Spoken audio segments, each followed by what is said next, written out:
हम लोग ने भजन को सुना। जिसको जीवन में मिला सत्संग है, उसे हर पल आनंद ही आनंद है। ज्ञानी संत कहते हैं, जिसको मिला सत्संग है, उसे आनंद ही आनंद है। कहा धन मकान पुत्र बच्चे, इनमें आनंद नहीं है। संतों ने कहा, जब मनुष्य ज्ञानी संतों के पास आता है, सत्संग को सुनता है, तो उसके जीवन में आनंद की प्राप्ति होती है।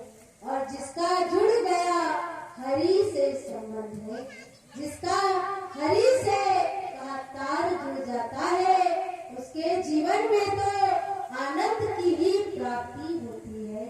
जब ज्ञानी संत मिलते हैं, तभी कहा मनुष्य का मन भगवान के चरण में लगाने का काम करते हैं। जब तक ज्ञानी संत नहीं मिलेंगे, तब तक कहा मनुष्य कितना भी उपाय कर ले, कितना ही तीर्थ यज्ञ पूजा कर ले, लेकिन कहा उसका मन संसार में भटकता रहेगा।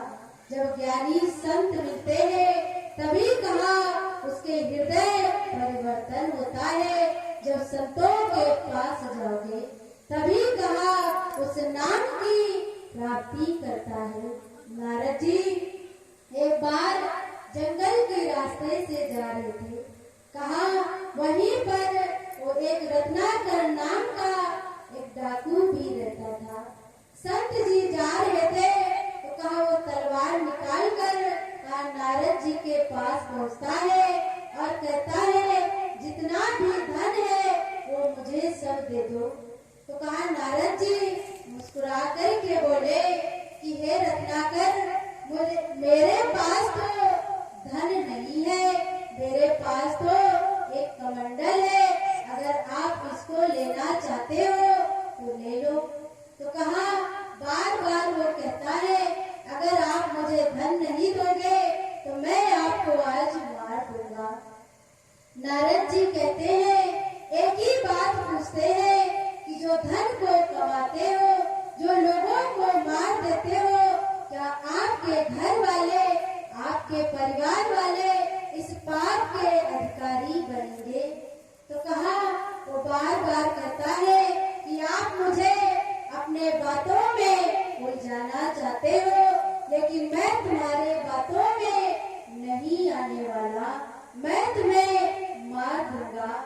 नारद जी कहते हैं, अगर हमारे बात पर विश्वास नहीं है तो मुझे पेड़ में बांध दो और जाओ घर से पूछ के आना कि ये जो मैं पाप करता हूँ, आप सभी लोग इस पाप के अधिकारी हैं कि नहीं, इस पाप का भागीदार आप लोग बनोगे कि नहीं बनोगे। तो कहा नारद जी को पेड़ में बांध दिया और घर गए। घर वालों से पूछा कि जो मैं मारता हूँ लोगों को, लोगों का धन को लूट लेता हूँ और पाप करता हूँ, आप सभी लोग इस पाप के अधिकारी बनेंगे जो मैं कमा के लाता हूँ, और आप लोग भी इस पाप के अधिकारी बनेंगे कि नहीं। तो कहा जैसे ही बात को सुना तो सभी लोग पीछे हट गए। कहते हैं कि मैं इस पाप की अधिकारी नहीं बनूंगी। माँ से कहा, माँ भी हट गई। पिता से कहा, पिताजी भी हट गए। कहा पत्नी से, बच्चे से, सबसे कहा, सभी लोग पीछे हट गए। तब कहा रत्नाकर की आत्मा झंझोर गई कि जीवन भर मैंने जिसके लिए करता रहा, ये मेरा परिवार है, ये हमारे बच्चे हैं, ये सब मेरे हैं, लेकिन जीते जी ही ये साथ नहीं दे रहे। उनके अंदर से आत्मग्लानि हुई कि जीवन भर इनके लिए कर रहा हूँ और यही साथ नहीं दे रहे। कहा पीछे लौट जाते हैं और संत नारद जी के चरण को पकड़ लेते हैं। कहते हैं कि मैंने तो जीवन भर पाप किया, लोगों को मारा, धन को लूटा, कहा उनके अंदर